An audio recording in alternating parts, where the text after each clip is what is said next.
Hi, thanks for joining. Please make sure you subscribe to follow us on all the various platforms here on the podcast, as well as on YouTube. The stuff we write on Substack, as well as quick takes on Instagram and on Threads. If you're enjoying what we're putting out there, please make sure you're sharing with all your friends and family. And if you have questions or comments about the stuff we're putting out there, please make sure you leave them in comments to us. We'd be more than happy to cover them in future talks. There's a lot of discussion, there's a lot of talk out there about getting your steps in the day. So much so that it sometimes becomes a running gag. But is there really truth to the idea about getting your steps in, going for walks? Is it really a panacea to all of the health issues that we have? Is it really just as simple as, hey, let's go for a walk? Well, let's talk about that. Warning. The following presentation contains information that might contradict what you have previously heard, or believed to be true, about how the human body works, and contains material that is not suitable for closed-minded individuals. Enjoy. As I was saying in the intro here, there is a lot of discussion about getting steps in the day, to get certain number of steps in the day. Is the idea about hitting a specific number of steps actually truly beneficial? Is there actual support? Is there actual evidence to state that either walking itself is of benefit to us or doing a certain number of steps is benefit to us? A lot of the ideas, a lot of the proponents to doing a certain number of steps in the day like to talk about, evolutionary heritage, evolutionary history. We would not sit around as much as we sit around currently. But if we actually look historically at human evolution, if we look at the hunter-gatherer communities that still exist today, there's a lot of sitting around. There's a lot of sedentary behavior that is involved with their normal lifestyle. So it's not that humans were always walking around and humans were moving around, and we have all of these health issues coming about recently because of increased sedentary behavior, even though we know that increased sedentary behavior has an impact on our overall health and an impact on our overall level of fitness. But it's not just being sedentary that we have to worry about. There's other aspects of overall health that come into play that will have an impact on our overall health that goes beyond just walking. But is there benefits that we can get from walking? Is there evidence to support the use of walking? The panacea recommendation that we get as relates to doing walking comes from the idea that we're somehow improving our quote unquote cardio fitness, and that improving cardio fitness is going to lead to prevention of all of the other issues that might come about in terms of health issues. We're going to take a look at this idea in terms of walking being a panacea as relates to general overall health issues in terms of prevention of morbidity and mortality, disease and death. But we're also going to look at it in terms of prevention of issues that might come about, particularly for older individuals. One of the things that walking can do in terms of improvement of life is, particularly for older individuals, is reduce the relative risk for falls. Falling is one of the greatest fears that older individuals seem to face, regardless of their socioeconomic status. So much so that we routinely are bombarded with stories about ways to prevent falls. There have been a number of stories, there's been a number of studies, there's been a number of self-purported experts on the internet, all touting ways in which we can use various types of exercise to prevent falls, and that walking seems to be one of the simplest ways to prevent falls. And that tends to be true for older individuals that tend to be highly sedentary throughout life. But at the same time, we have to understand that there is a general message about how to improve cardiorespiratory and cardiovascular fitness that tend to offset the effects of our health as relates to our growing sedentary behaviors that go beyond just the get your steps in each day. The ideas at face value seem appropriate. That is, the recommendations about simply walking, simply getting up, simply being more active, improving health benefits, improving health status, seem to be correct as they are being ascribed to overall physiological responses. The recommendations that go beyond this in terms of just being more physically active, because we understand that the more physically active we are, the more healthy we become. Beyond that idea, the recommendations that getting a specific amount of steps in, a specific distance being covered each day, falls flat up what we understand physiologically takes place within the body as relates to responses to exercise, where a lot of the ideas in terms of total number of steps seem to be based on the hope that we think by doing more physical activity, the health benefits will somehow become true. When we start looking at this, we have to start thinking about, okay, will walking itself improve cardiovascular and cardiorespiratory health? Being more active and being involved with exercise regimens is a well understood way to improve cardiovascular health. We sometimes are overcautious as to what type of exercise should be used for individuals based off of their compromised levels of fitness as relates to cardiovascular health, cardiopulmonary health, cardiorespiratory health, musculoskeletal health, nervous health. Cautions that come through the way in which we consider what factors of health might compromise the ability to do specific types of exercise. That is the age of the individual, the person being over fat, the history of smoking, the history of being excessively sedentary, other anti-health activities that can come into play that are going to impact levels of inflammation, and by impacting levels of inflammation, impact my overall health status. These are known to compromise cardiovascular fitness, and compromising cardiovascular fitness is a known caution in the selection of exercises that are being prescribed and being recommended by healthcare professionals or by supposed health experts that we might see in our social media feeds. That when we are faced with what we should be recommending in terms of type of exercise in favor of one or another, we tend to fall back to the quote unquote easiest type of exercise that can be done. And that easiest type of exercise that can be done is generally just walk. Walking is an activity of daily living that can be done even when we have compromised fitness, compromised health.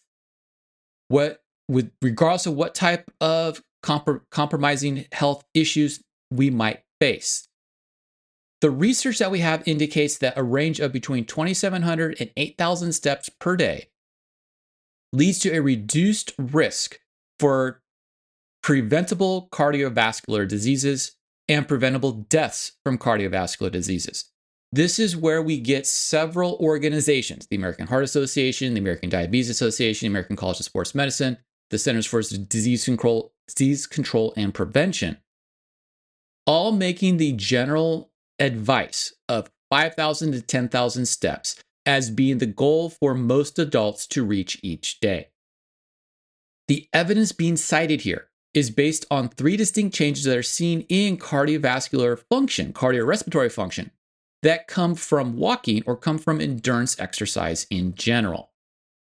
And these are a change in the anatomy of the heart leading to larger volumes of the various chambers of the heart, greater compliance of the arteries, and more blood. Those changes are not just duration dependent, but intensity dependent. We will see a change in the anatomy of the heart where the heart will elongate slightly on its long axis that allows for the ventricles, the chambers of the heart that pump blood out of the heart, either to the lungs to have gas exchange in the lungs or out to the body to have gas exchange at the body, to have nutrient exchange to the body within the cells of the body. So we're able to have work done at the tissues, at the cells of the body. When we're more physically active, those chambers of the heart, the ventricles, will enlarge in terms of the volume that is available for blood to fill. When we have enlargement of these volumes, when we have more volume available to be pumped, we're able to reduce the total number of beats of the heart necessary in order to maintain blood flow through the body. This reduces the heart rate, which is one of the measures that we make in terms of cardiovascular and cardiopulmonary health.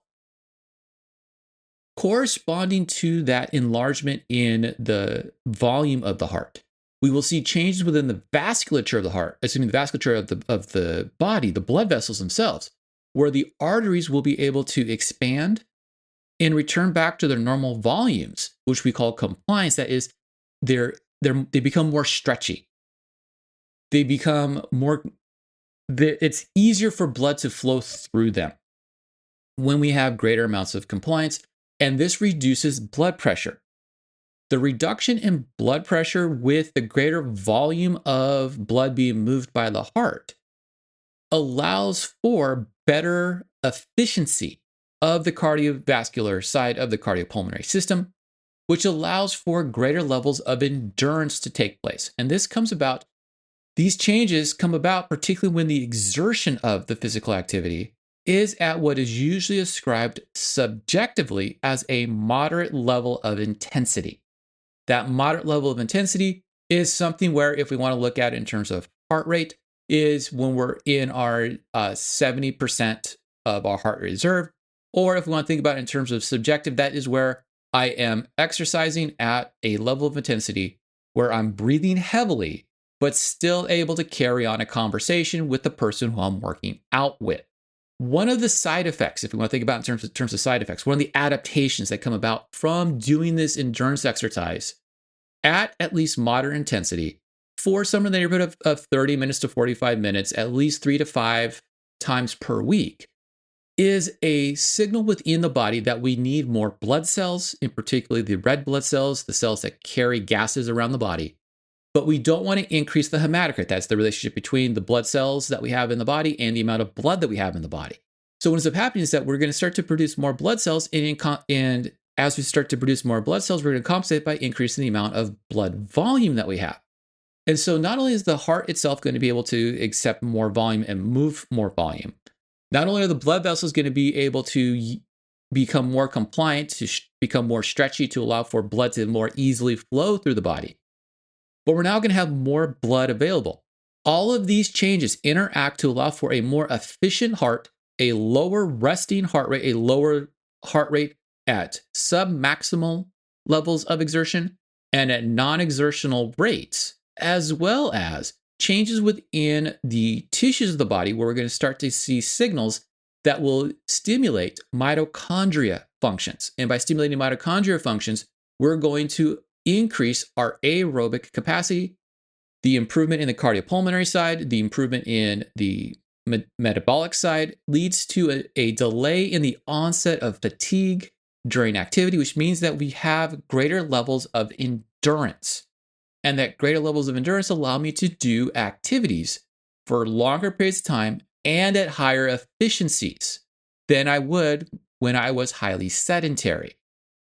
While walking might go ahead and improve my cardiovascular fitness, my cardiopulmonary fitness by level of endurance, what we have to remember is that even though we're promoting these functional changes, we have to remember that all of the responses that we're going to see are going to be based off of adaptations that we have in order to reestablish homeostasis based off of the SAID principle, specific adaptations to impose demands, when the stresses that are being placed on us by the exercise is going to cause a challenge to our homeostasis. Which means that the small improvements that we see with cardiovascular, cardiopulmonary fitness and improvements in endurance from walking are going to slow down. We're going to see plateauing taking place if the stresses don't also get changed. This means that the stresses of walking must increase or be changed in order to allow for continued improvement. A situation that can be met by walking more challenging courses, increasing the speed that you're walking at, challenging and changing the environment so that you are challenging yourself, walking through distinct environmental conditions, doing different things such as adding weight to your body by using backpacks or rucksacks or using weighted vests. All of this is done in a way that you're trying to somehow cause the stresses to promote continued improvement. It's this concept about changes to the stresses that means that if I have led a sedentary lifestyle, I'm going to see drastic improvements quite quickly. However, those drastic improvements that happen quite quickly will start to be lost in terms of the rate of changes that I see as I become more active, as I become less sedentary. We will see a plateauing effect. That doesn't mean that the changes stop. What it means is that the rate at which the changes starts to stop. We start seeing very, very, very, very, very small changes with the more activity that we're doing. Which leads to a question before we get to some of the other ideas that come into play here. How is it that we came to this idea about the total number of steps? Why is it that we have these 10,000 step meters that keep popping up in all of our fitness tracking devices? Whether it is the watches that we wear, the smartphones that we use, the Fitbits, the goals that we have on any of the fitness tracking applications. Why is it that we have this 10,000 goal? What is the rationale for it? The rationale for most of this gets tracked back to the 1960s, where we started to look at some of the impacts that walking within the environment had on overall fitness, where there was a movement that took place within East Asia, and particularly within Japan, in conjunction with the 1960, I think it was 1964, Tokyo Olympic Games, where pedometers became kind of a fashion statement. And the idea here was to monetize this idea. And the idea of this walking trend and the idea of tracking your fitness came into play. And the idea was 10,000 steps was the maximum that this pedometer would measure, and you wanted to max out the pedometer. And it somehow got expanded from that idea to the community at large, to the world at large. That idea spread, and from that, we started to note that the people who were walking more had lower rates of mortality, and particularly premature death, had lower rates of disease onset relative to those people who either walked less or didn't walk at all. There have been more recent studies that have come out that have indicated that it's not necessarily 10,000 steps. As we stated, there's a range, 2,700 to 8,000. But what we have noted is that those who on average have about 5,000 steps per day tend to get a generalized benefit to overall health. That generalized benefit to overall health, once again, can become or can accumulate from compounding activity over the week. It's not just about what happens on one day, it's about what happens over the week, over the month, over the years. It's a cumulative effect in terms of allowing for prevention of premature death, preventing non-communicable disease as relates to increased levels of physical activity. The most kind of famous, if you want to put quotes around that, in terms of the study about this 10,000 step and whether it's an arbitrary measure in terms of the 10,000 steps, comes from what's referred to as the Ghent study, as in the city in Belgium, Ghent, in which in 2005, there was a enrollment of several hundred volunteers to walk at least 10,000 steps per day. And what this study found out is that very few individuals actually got to that 10,000 step. And when the study got done, individuals fell back to their old habits. And so even though we talk about this idea about 10,000 steps, and we use this idea about 10,000 steps, and we get all of these governmental programs about 10,000 steps, and we get this idea about uh, uh, challenges to do certain numbers of steps in a day. It's not really about the individual steps in the day, it's more about the cumulative effect of physical activity. Where most of the researchers who look at the idea about the number of steps you have in the day and how much that actually comes into play as relates to does it actually impact my overall health is more indicated as relates to the idea about being more physically active, being less sedentary, where every bit of activity that we do is going to have a compounding effect on it. And that's kind of something that we have to take into account here. We start looking at, is walking really a panacea?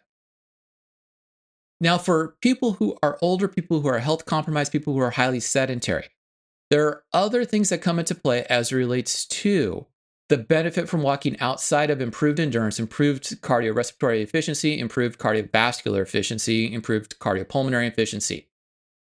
For older individuals, walking can be a musculoskeletal stimulant.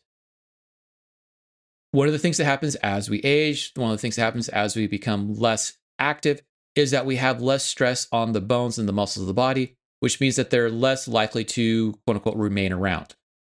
They're less likely to grow, they're less likely to be strong, which means that we have increased risk for bone fractures, increased risk for lower levels of muscle force, movement limitations that come about due to bone loss, due to muscle loss that will take place as we age.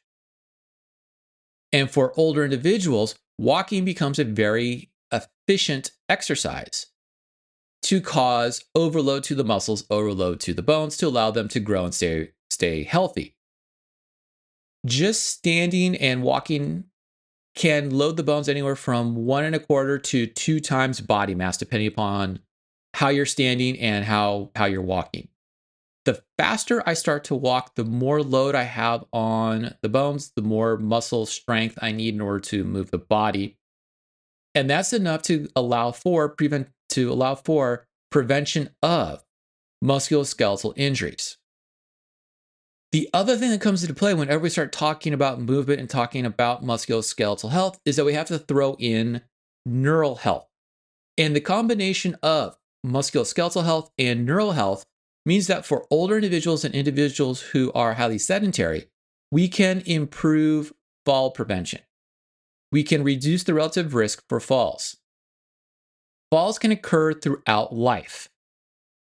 For those who are fit, healthy, and young, falls usually do not have any devastating results or limit any type of general level of independence for the person. Yet, or however, as we age, these injuries from falls cut into the independence that we seek throughout our lives. The less healthy we are, the more sedentary we are, the more overfat we have within our physiology. Remember, overfatness is not about obesity, it's about the inflammation signals. The more overfatness we have, the more overfatness we express, the less healthy we are, the older we are, the more falls will impact our overall level of independence. When we look at this idea about this independence, what we have to constantly remember is that we want to have the ability to continuously live independently or relatively independently. This is where improvements in the musculoskeletal health, in the cardiovascular health, in the neurological health, and in overall fitness, reduction in inflammation, reduction in overfatness is going to come into play, and walking can help reduce some of this risk, particularly the risk of falls and the particular risk for losing independence. Improvements that work to eliminate obstacles to independence that's found in falls and in injuries that result from falls. Injuries that typically lead to reduced levels of activity that can become an additive to the detriment of the health for the person. They become more unhealthy. They become more overfat in terms of the level of inflammation taking place within the body as they have to become more sedentary due to the impact that falls have on their body. there is adverse impacts on fitness, adverse impacts on functionality that come about, not just in terms of cardiovascular health, which is usually what we talk about when we talk about walking and benefits of walking, but we also have adverse health effects in terms of musculoskeletal health, adverse health effects as relates to neurological health, adverse health effects that relate to due to in metabolic health. Walking can serve as a stimulus to offset the reductions in sensations that take place as we age. This becomes more true when we have proper posture to reinforce keeping eyes straight ahead as opposed to looking at feet. What we're trying to do with walking is we're trying to make sure that we keep the erect posture that we have, not a hunched over posture, where we're able to keep our eyes forward of the position that we're trying to walk. If I start to lose sensation in my feet, which comes about due to high overfatness issues, high inflammation issues, high sedentary issues, poor cardiovascular health, poor immune health. As I start to lose sensation in my feet, I have to start looking where my feet are so that I do not trip and fall, so that I know where the ground is relative to my foot. However, the more I walk, the more active I am. I'm able to keep my eyes forward of the position of the head over the shoulders, which means I'm able to encourage normal stride length. Normal stride length is going to allow for the body to align properly in its kinematic chains. It's going to allow me to normalize my strides. It's going to allow me to have rotation through my trunk and through my hips. It's going to allow for all of the bones, the joints, the muscles to align correctly to limit shuffling gaits. It's going to allow for proper nervous system activation of the muscles. It's going to allow for proper nervous system activation coming away from the sense organs within the body. It's going to allow for proper neurological activity within the brain. It's going to keep all of those neurons happy, and happy neurons stay around. And it's going to allow for good neuronal health, good musculoskeletal health, but will also act as a way to improve cardiovascular fitness at the same time and delay the loss that takes place due to high sedentary behaviors, due to overfatness and a diseased health status, or due to aging. This is where we have to look at some of the caveats as relates to this whole idea about walking being a panacea, walking being the sole contributor to the health issues here, before we pop back in and talk about some of the other benefits that can come about from walking and from physical activity in general. This is the fact that we need to have an environment that challenges the person to complete the walk. Based on the research that we have available to us at this point in time, walking at least 5,000 steps a day appears to be beneficial for fall prevention.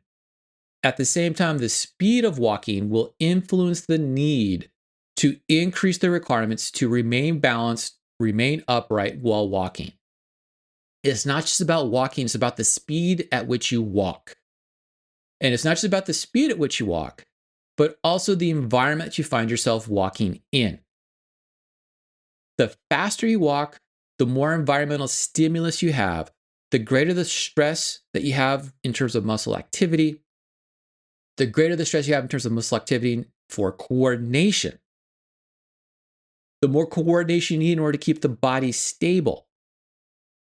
The more stimulus we have on the systems themselves to remain healthy in order to maintain homeostasis, in order to maintain optimal performance, in order to maintain health.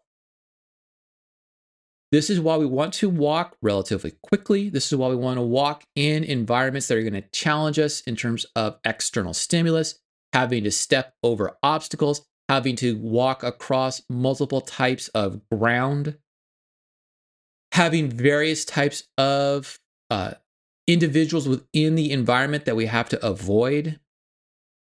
All of those factors come into play in terms of making walking an efficient and effective exercise mechanism. The other thing we have to remember is that we have to change the stimulus in such a way so we have continuous improvement, where we cannot have walking at a leisure gait and get the same benefit as if we were walking at variable intensities or walking at faster gaits. The slower you're able to walk, the greater the risk you have for falls.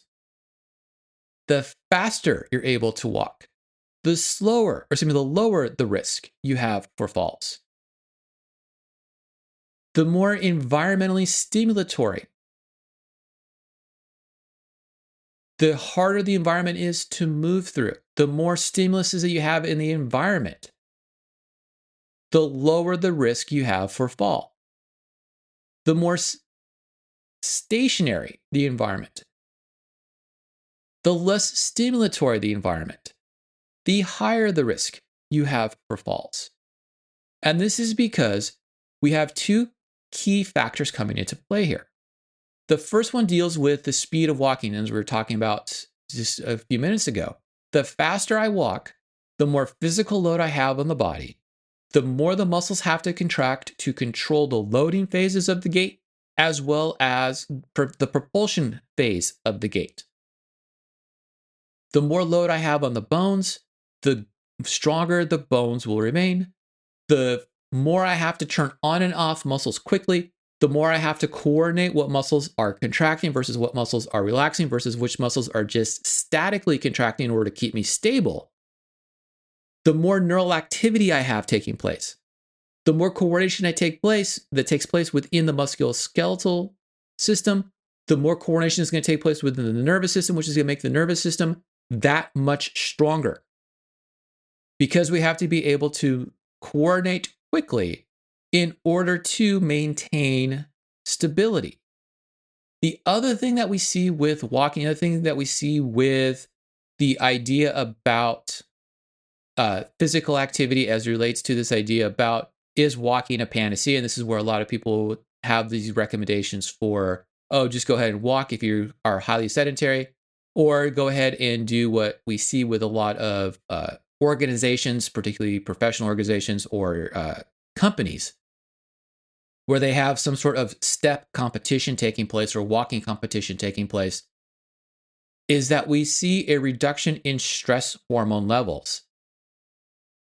And the reduction in stress hormone levels that we see with just walking is associated with low levels of exercise stress, and that low levels of exercise stress causing a de-stressing event. And that de-stressing event comes about because we're able to fluctuate, we're able to change some of the various hormonal signals that are coming from the immune cells and coming from our quote unquote fight or flight centers. The more stressed we are, the more inflamed we are, the more chronic stress we have, the more overfatness we have. The more cortisol, the more inflammatory interleukins we have, the more inflammatory hormones we have, we become pro-inflammatory. And pro-inflammatory signals have an impact not just on musculoskeletal health, not just on cardiovascular health, but they will also have an impact on our psychological health.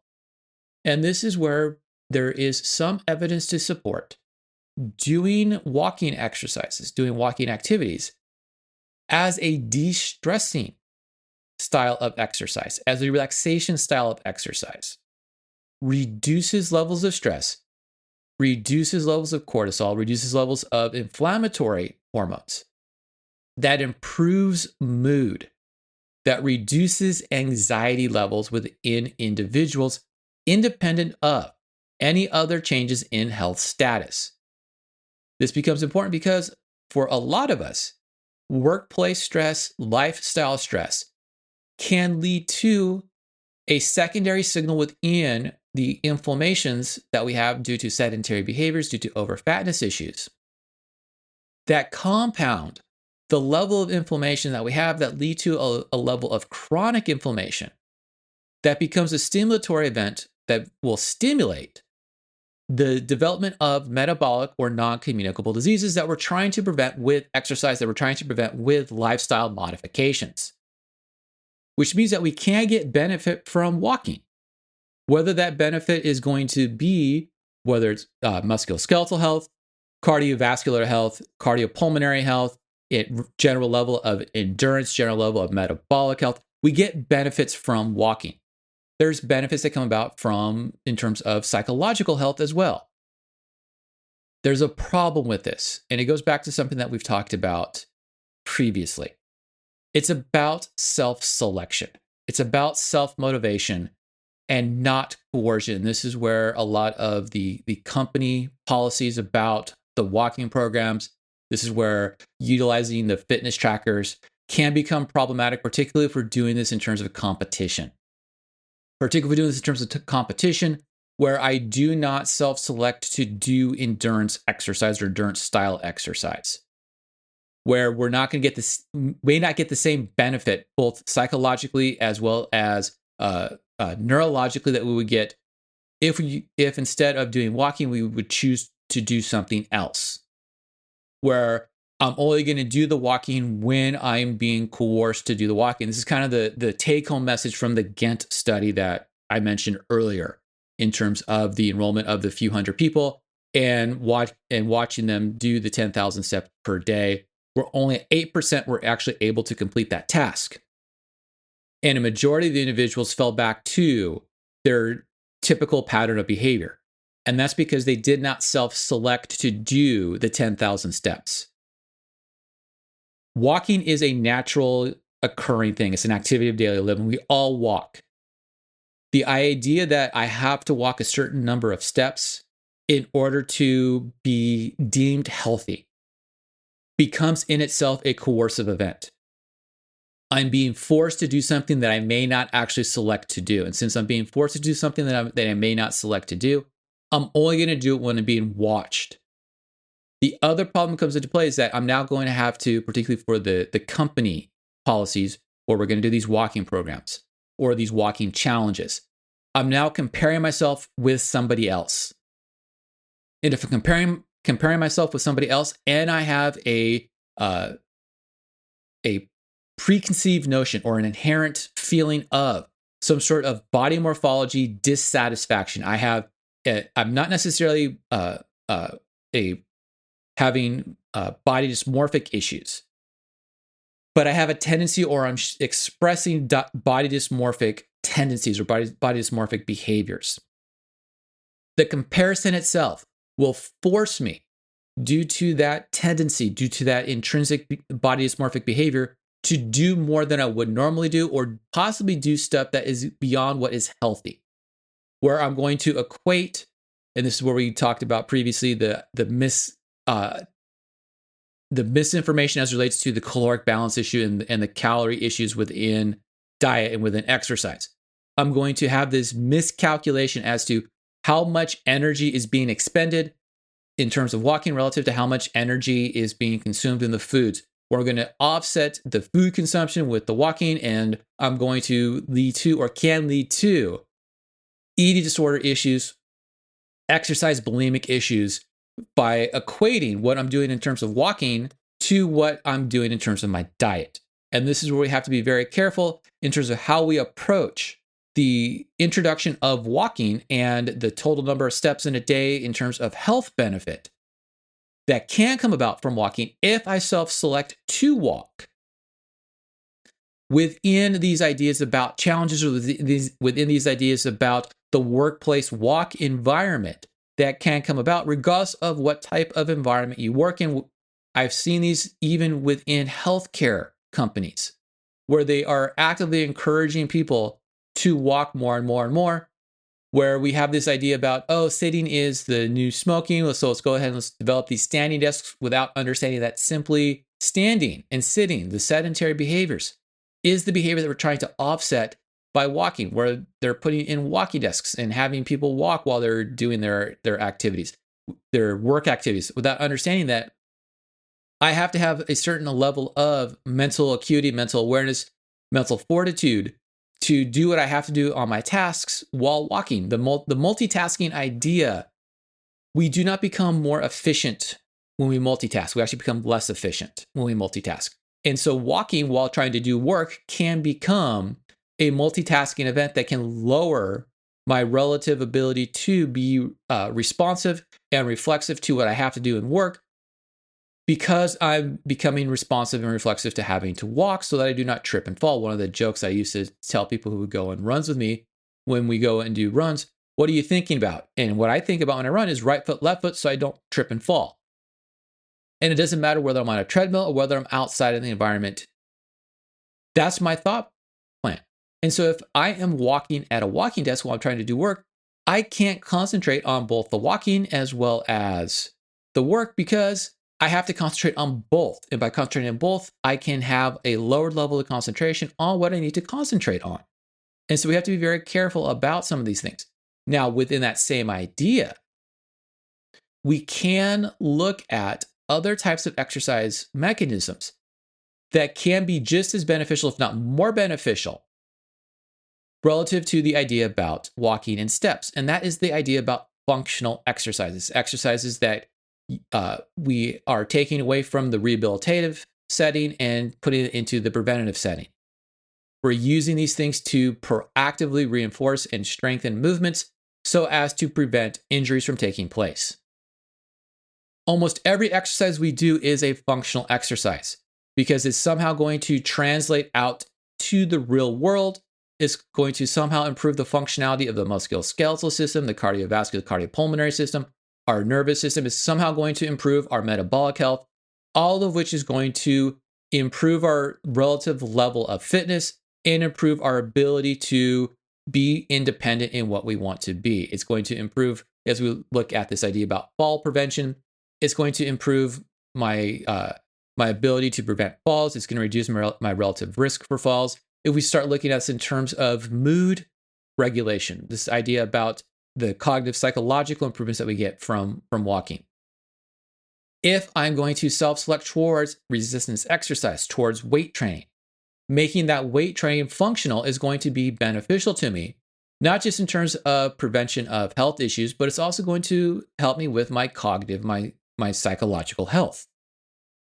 It's going to reduce my stress. So while we might get a number of position statements, a number of recommendations that say we have to have at least so many steps in the day, what we have to remember is that simply walking is not enough. The idea that walking itself is a panacea is not enough.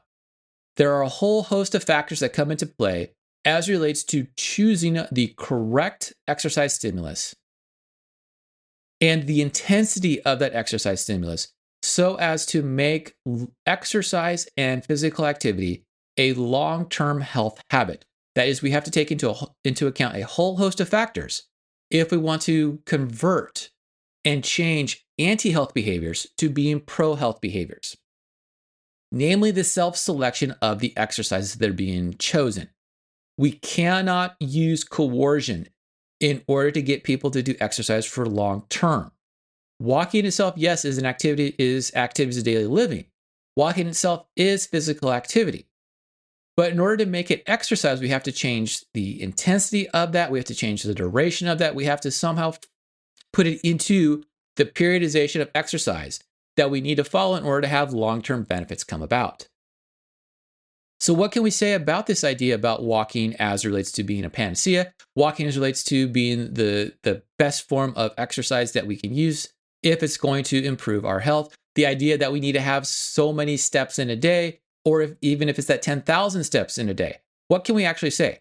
Walking is an important form of physical activity. Walking can be an important form of exercise for people. The ability to make simple changes in pace, simple changes in distance, simple changes in the environment means that walking itself is a simple form of exercise that anybody can do and can change the stresses on the body to allow for continuous adaptations. The stresses that we see from exercise, particularly when we use walking and use variable environments, variable paces, variable intensities, variable durations, means that we can see continuous improvements in cardiopulmonary fitness, continuous improvements in musculoskeletal fitness, continuous improvement in nervous fitness, continuous improvement in metabolic fitness, and improve our overall level of health and reduce our overall level of fatness. This can lead to greater levels of independence for the person, particularly as the person ages, and can result in high levels of independence for the older individual. This makes walking a exercise regimen of high importance for older individuals, but it should not be the sole form of exercise for the older individual. Walking can very quickly reach a point where it can no longer provide enough stress to allow for continuous improvements and may cause overtraining to take place if we do not do appropriate modifications following a periodization regimen.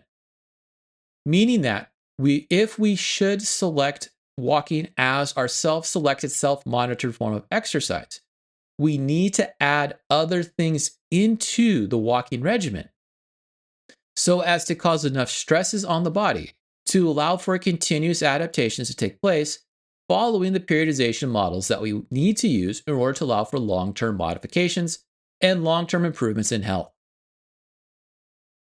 Well, thanks for listening. Hopefully, you got a bit out of the discussion here as it relates to walking and how walking can be used, and the fact that 10,000 steps is just some sort of arbitrary measure, that we should be looking at getting somewhere in the neighborhood of about 2,000 steps a day if you want to use step counts, where we want to make sure that we are physically active at least 30 to 45 minutes a day, where if we're going to use the ideas purported and put forth by the American College of Sports Medicine, the American Heart Association, the American Diabetes Association, as well as the Centers for Disease Control and Prevention, that we want to make sure that we are exercising at least 3 to 4 days per week at that moderate level of intensity so as to keep our health status and improve our health status if we happen to have expressions of overfatness. If you happen to have issues with overfatness, I highly recommend going back and listening to and or going to the YouTube channel and looking at our discussion as relates to how we can go about preventing issues of overfatness, in particular the diabetic issues that most people talk about. If you're enjoying what we're putting out this, please make sure you give us that big 5-star rating, giving us a big thumbs up, letting us know that we're doing a good job. If you have other topics you wish us to cover, please make sure you're leaving those recommendations for us in comments. Make sure you're sharing out with all your friends and family. We very much appreciate the sharing. Please make sure you're following us here on the podcast as well as on YouTube. The written stuff in Substack, as well as quick takes that we will post or occasionally post onto Threads, as well as onto Instagram. Please stay tuned for more on topics that relates to some of the myths and misconceptions we have about human health and how we go about having a healthier lifestyle.